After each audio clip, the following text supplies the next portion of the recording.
Welcome back to Crunch Time. It's episode 5, and we had a big week in sports. We're a day late today, but that's all right.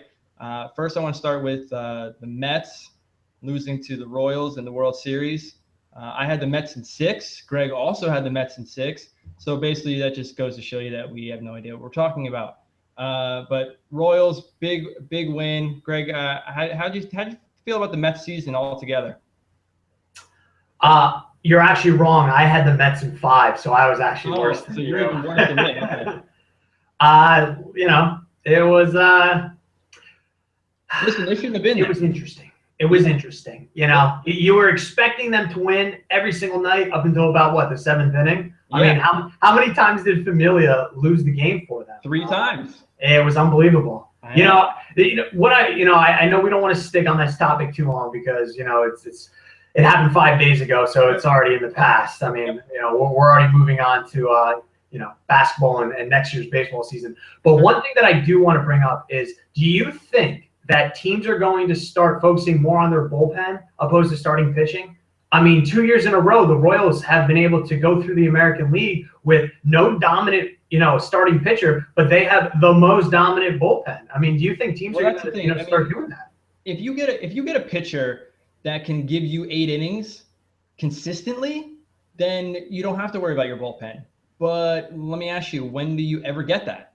Matt Harvey, CC Sabathia 5 years ago. I mean, a lot of these guys aren't going 8 innings. I mean, there's no more Mariano in the bullpen for any team. So unless you have that, I mean, I would start focusing on those middle guys, those 7, 8, those 8 inning guys, and go from there, because the Yankees always beat up on people when? After the 6th inning. You know what I mean? We can't hit good pitching, and then all of a sudden you get to the bullpen and we start winning games. So, I agree with you. I think you got to start focusing on the bullpen. I mean, great starting pitching is good, but, I mean, look what happened. No, you're absolutely right. I'm really interested to see, because, I mean, every league is a parity league. Everyone wants to do Moneyball. It took off. Sure. And now, as a Yankee fan, I was kind of surprised when we went after Basantis and Andrew Miller. But we were really taking a page out of the Royals playbook, and you can see how dominant if you get to the 6th inning, and then from the 6th inning on, you're not getting a run, or not getting a hit, nonetheless getting a run, and how you're able to stronghold the team like that.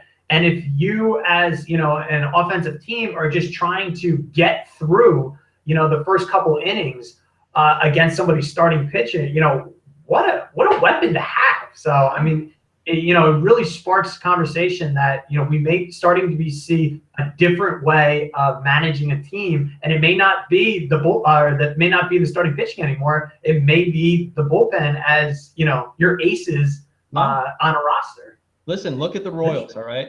They don't have big power hitters. Guys aren't hitting 40 home runs a year. They're just going to keep attacking. They're going to hit singles. They're going to steal bases. And then their pitching is just, they're just going to keep throwing guys at you. And that's just the way they play. I said it all year, all during the World Series. These guys just keep coming.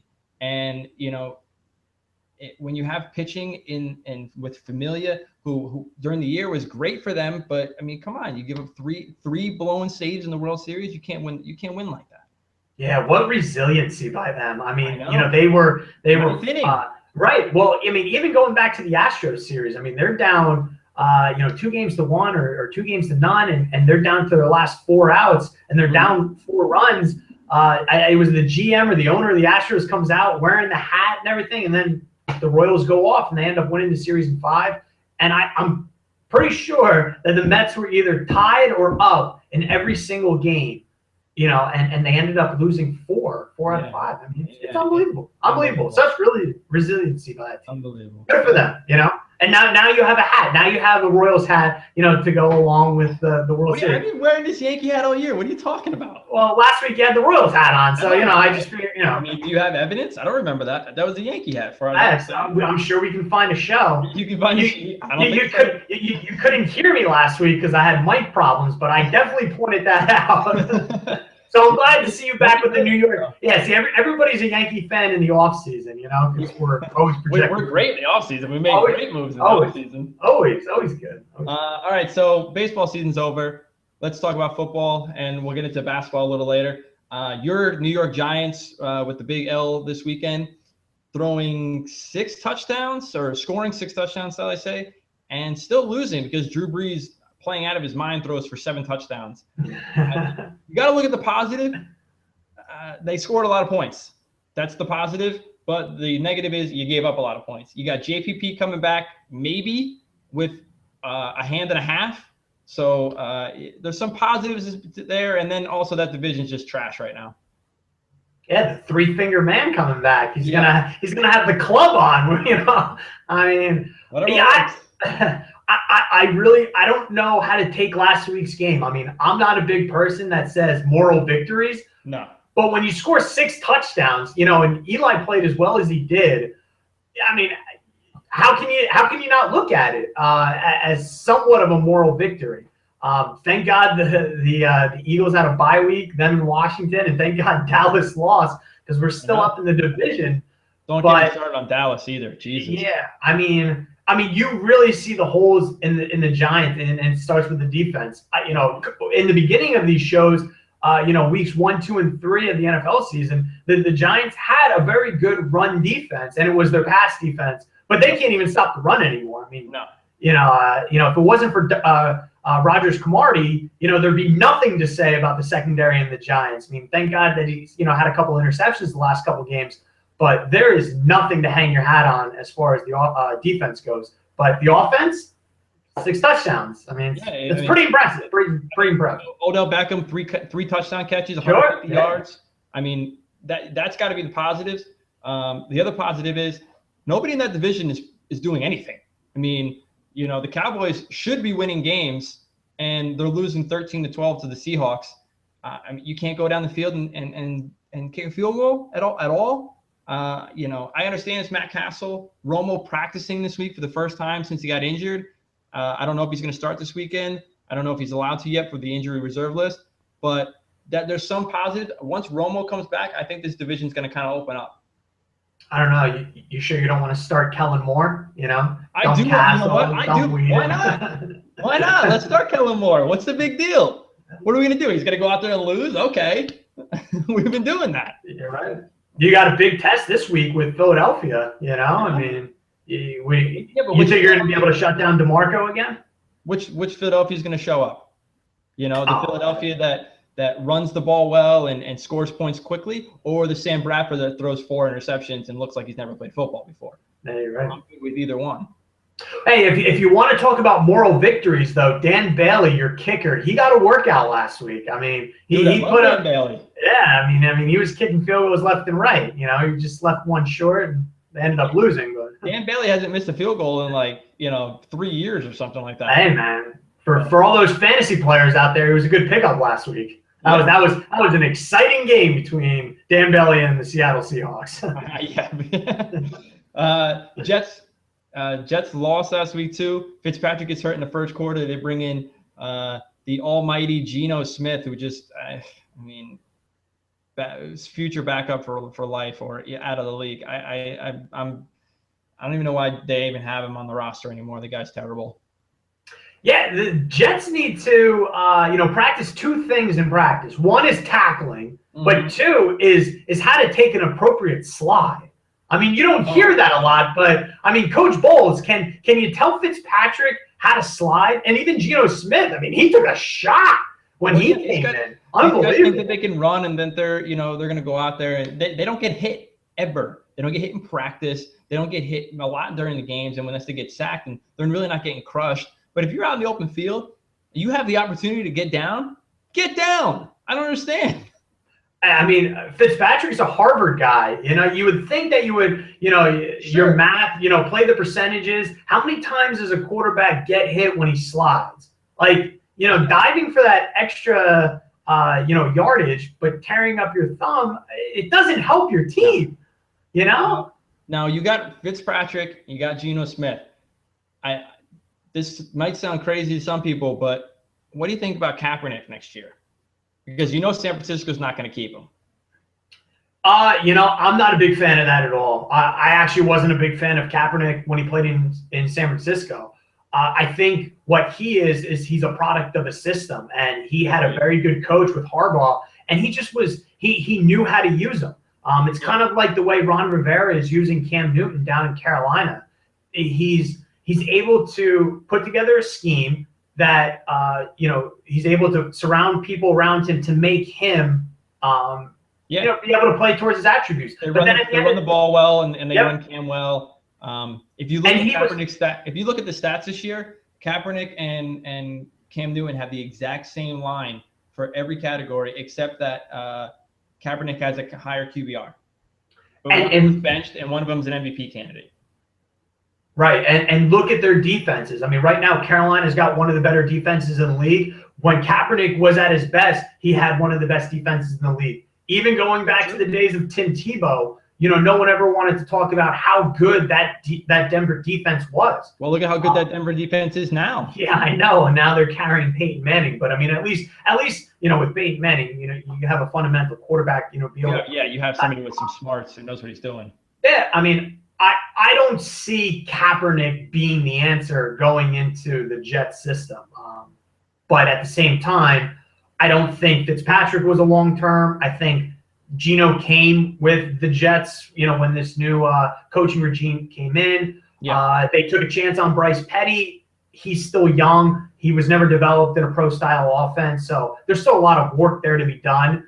But if you're a Jets fan, you're still looking for a quarterback. And listen, to not harbor on this, but if we're going to talk systems, Kaepernick, I'm a Kaepernick guy. I like the guy. He's athletic. He can run the ball. He can throw it.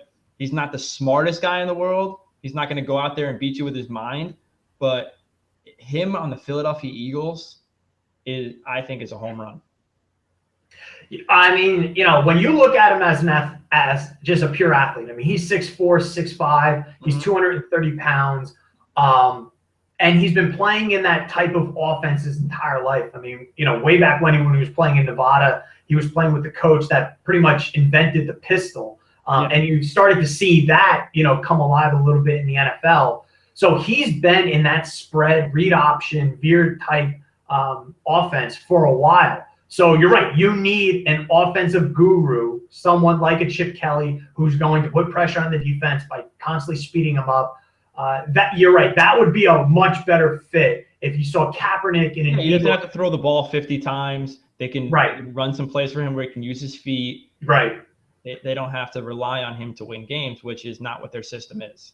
Exactly. I mean, it's so dysfunctional right now in San Francisco. San Francisco in the offseason was a dumpster fire. I mean, the whole place was guys were getting arrested. Guys are retiring at 27. Like 2 guys retired under the age of 30. Like the whole team basically disbanding. You're grabbing guys off the practice squad to go out there and compete at an NFL level. It's just not going to happen, Yeah, no. I mean, when you let one of the best coaches go because there's a disagreement between him and the front office, that's when you're just and what do you tell your fan base? At that point, you just put your hands up and say, all right, we're moving on to next year. And San Francisco is terrible for years. They're bringing Jim Harbaugh. The guy turns the program completely around. And because he wanted his own way, he fought with brass about, and the president about how he wanted his team run. They let him go. And what do you get? You get a guy who has the charisma of a snail as your head coach. And, he's not is he motivating people to be better? No. I mean, I guess one thing that they did get was a brand new stadium and the Super Bowl being played out there. So and the biggest numbers they had, WrestleMania 31. Biggest yeah, right. Biggest crowd they've ever had at that stadium. Not for a San Francisco game. One more NFL note: the Lions basically cleaning house. GM, president, offensive coordinator, keeping Jim Caldwell. I don't know how that works. If you're going to clean house. Jim Caldwell's a good coach, I think.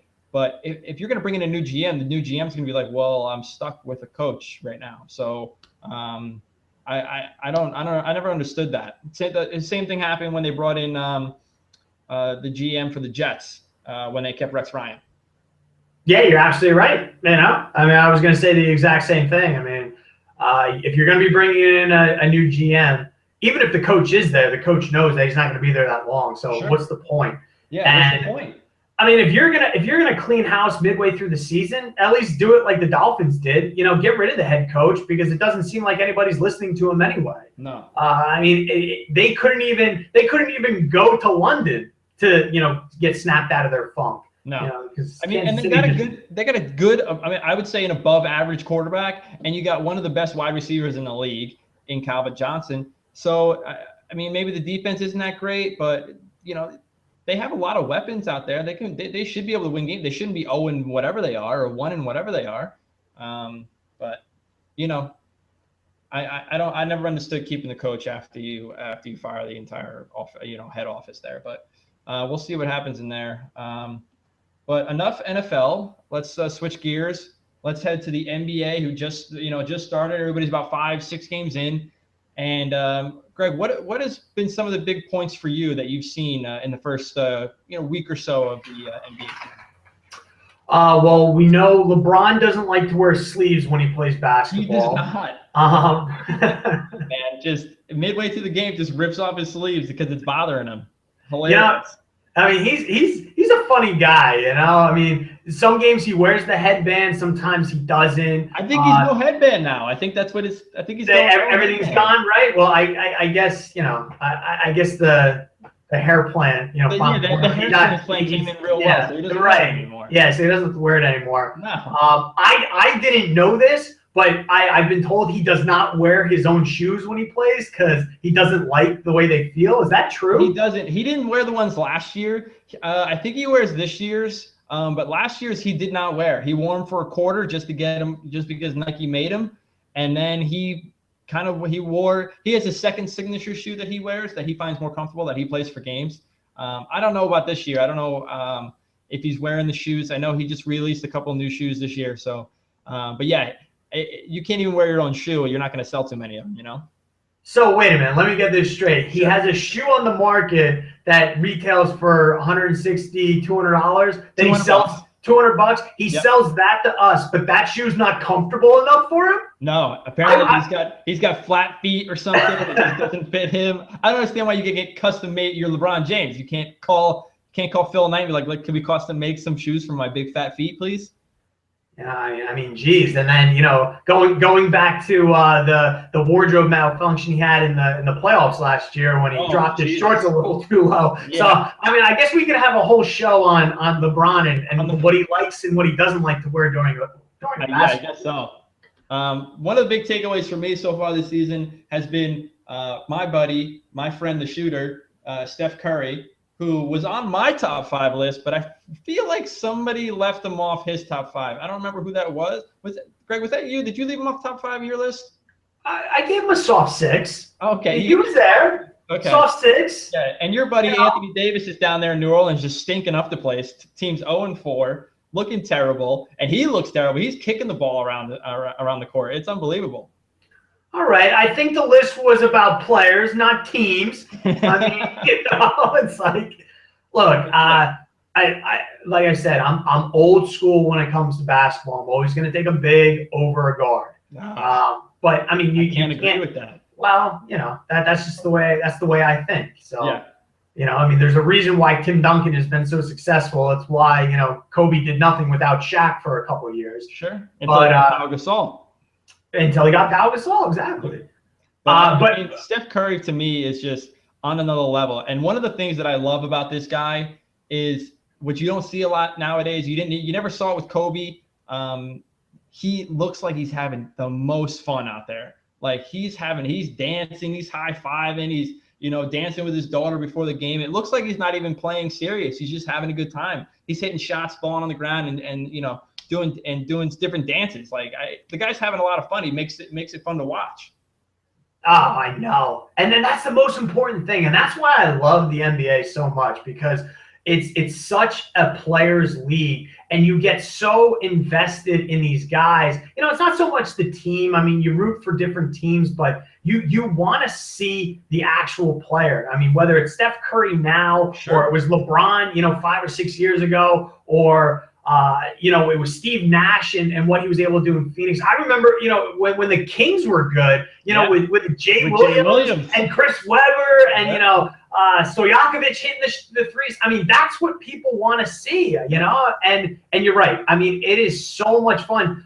I haven't been able to see Steph Curry live, but I've heard that his warm-up rivals that of Allen Iverson. And I did see Allen Iverson live, and he used to put on a show before the game, just with his dribbling, with the crazy shots he was able to make. I mean, people come early to the game to be able to watch Steph Curry warm up because he takes crazy shots. He's one of the best, he's got one of the best handles in the game. Yep. And that's the most important thing. It's entertainment. It's not the NFL. We're not the no fun league. It's the NBA. We're here to watch the players, and it's fun. The big thing for that, I mean, that goes with the team.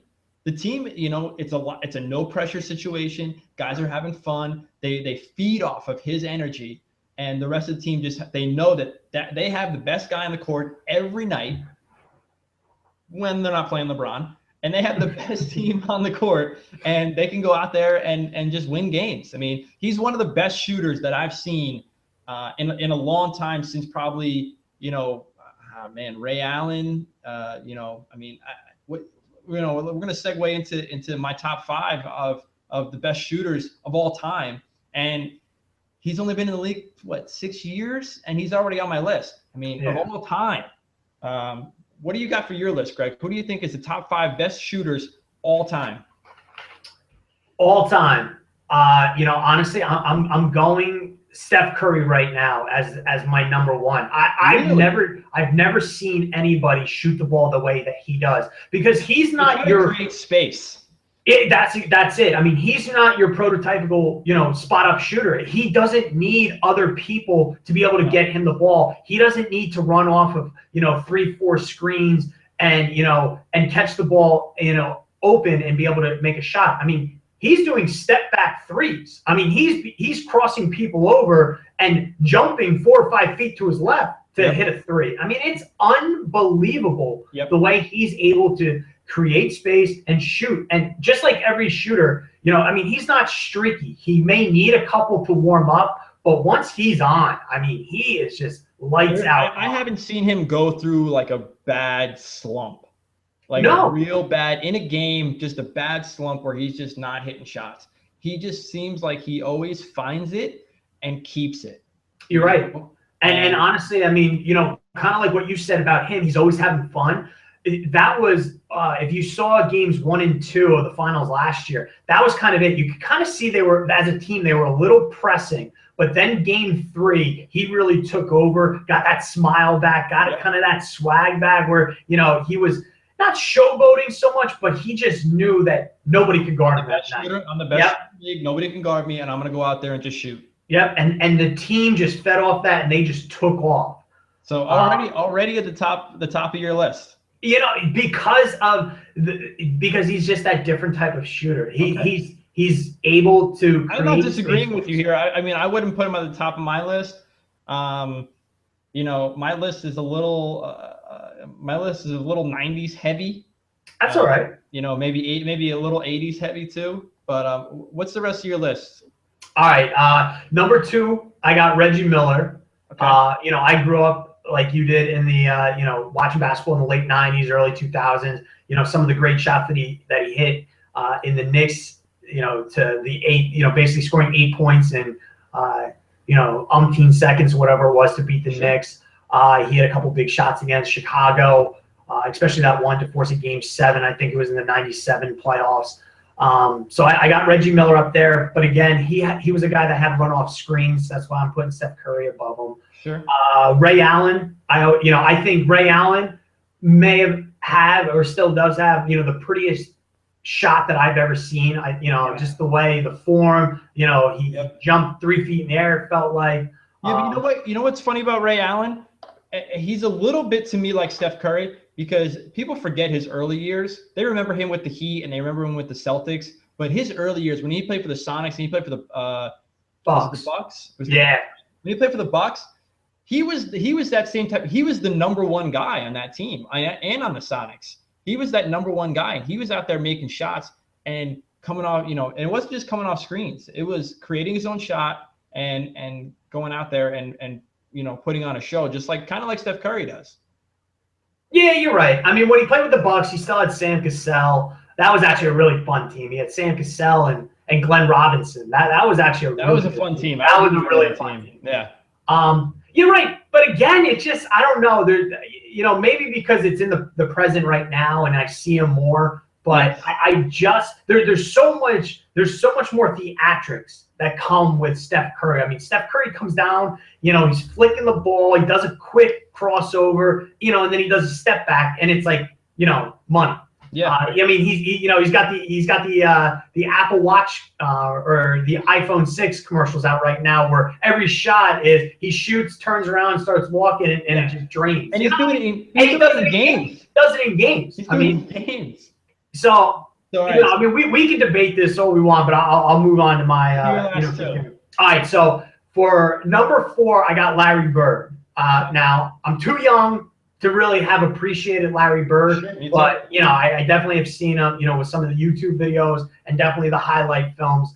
Yeah. But just the 3-point contest at the All-Star game, where he walking off with the hand up, didn't even take off the warm up, and he just walked away with it. I mean, so Larry Legend definitely up there, number 4, and I'm gonna throw out there as kind of a random number 5, but again, I'm old school. I'm going with Rip Hamilton because for a stretch there when we kind of forget how good Detroit was in the early 2000s. They went to 4 straight Eastern Conference Finals. They won the 2003 NBA championship. But Rip Hamilton was another guy kind of like Reggie Miller who, didn't take the threes. He was more of an intermediate kind of jump shooter. And I think the game doesn't have that anymore. I mean, no. Most guys do not shoot, free throw extended, that 18, 20-foot jump shot. Guys who take those shots now are big men. Exactly. Aldridge takes that shot. Tim Duncan takes that shot. Yeah. Point guards and shooting guards don't take that shot anymore. Exactly. And I loved Rip Hamilton when he played for Detroit. I actually thought that he should have won the MVP that year when when Chauncey Billups won for the NBA title. Yeah. Chauncey Billups was the leader of that team, but I thought Rip Hamilton had a better series and a better playoffs. But I don't. That's an oddball one for me. You're right. Because I don't really consider him that kind of shooter, like what we're talking about. But because everyone, when people think of shooting, they always think about threes, but they always forget that there's a mid-range game that a lot of players don't take advantage of. My only argument against that though is, was he lethal? Like, was he deadly? You know what I mean? Like, when I say shooter, I think like Ray Allen is going to change a game for you. Steph Curry is going to change a game for you. I never thought of Rip Hamilton that way. I mean, yes, you can think about it that way, but I mean, if you look at, say, field goal percentage, whether somebody, can change a game for you or not, if they're getting a good look and they're taking a shot and they're making it, why wouldn't you say they're a good shooter? Sure. It's kind of one of those things. I mean, I know probably somebody on your list is going to be Steve Kerr. But how you're actually right. Yeah. But if Steve Kerr only takes three shots a game, and he makes 2 of them, I mean that's 66%. Does that mean taking those shots? Okay, but then is Robert Horry on your? Here's my Is Robert Horry on your list? Is Robert Horry on your list? Okay, this is my argument with Steve Kerr. Steve Kerr, great shooter, won 5 championships? Sure. As a spot up shooter, okay. And if you are that great of a shooter, that the greatest player of all time trusts you to take the game-winning shot, you are by far one of the best shooters that ever played. And I know you're going to say John Paxson also took that shot, but listen, John Paxson also took that shot, but Steve Kerr did it consistently for a lot of years, and he did it for San Antonio and he did it for Chicago.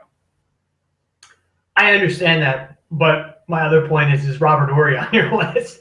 You know what I mean? It's like, I mean, listen, Robert Horry's like 7 on my list. Like, yeah, if we're gonna go with the top 10, Robert Horry is up there, man. That shot that Robert Horry hit against the Kings, when they sent the Lakers to the finals. Yeah, come on, that game's over, and they hit it. The ball gets knocked out to him, and he just drills a 3. I know. But let me give you, all right, before we go, let me give you my list real quick. We already talked about most of the guys. So I got Reggie, Bird, Allen, Curry, and then I got a tie for 5. If I have to give, you're gonna hold me to it. I'll give you Steve Kerr, but I got Mark Price on there. Okay. Yeah, and I loved Mark Price. I thought Mark Price was a great shooter. Little underrated, you know. I mean, he was a great player back in the '90s, but you know, I thought he was one of the, you know, the reason those Cavs teams were so good back in the days. He was great in NBA Jam. He was great in NBA Jam, which is, you know, very important. So, I just want to put a disclaimer out there for any viewers that are watching this right now that may be a little bit older than us, and we appreciate that, and we really hope you are watching. Yes. If you think that our lists are a little skewed, it may be because of the age. I mean, if you want to put a Pistol Pete Maravich on there, sure. Unfortunately, you know, we don't have a lot to reference to because we didn't see him play, but no. You know. But I don't think there's anybody besides Steph Curry right now that I would put from today's game. No, because today's game, you're right. I mean, today's game is so different. You want to put Kobe in there? Kobe 10 years ago? I don't know. Well, I mean, Kobe shoots air balls now. Yeah, that's what I'm. All right, so, all right, Greg, we're gonna wrap up tonight. I got one more question for you, and it's a yes or no question, and we'll leave it at that. Kobe, done or not? Yeah, it's time to hang him up. It is, right? Yeah, it's sad. It's sad, but it is. He's only 36 or 37, however old he is. But it's just, it's either he takes a Ray Allen type role, or he rides off into the sunset. And I think he's better off riding off into the sunset, because the Ray Allen role, I don't think it suits him. Yeah, it's really tough to see because you know the heart and determination is still there. It's just his body at this point. I mean, he's been playing professional basketball since he was 18. You know, I mean, he's been playing hard since he was 13, 14 years old. You know, the fact that he tore his Achilles, he's had the knee injuries. You know, his body's just it's just not there anymore for him. I agree. But all right. Well, Greg, as always, it's good arguing with you about stuff that we know nothing about. So until next time, have a good night. All right.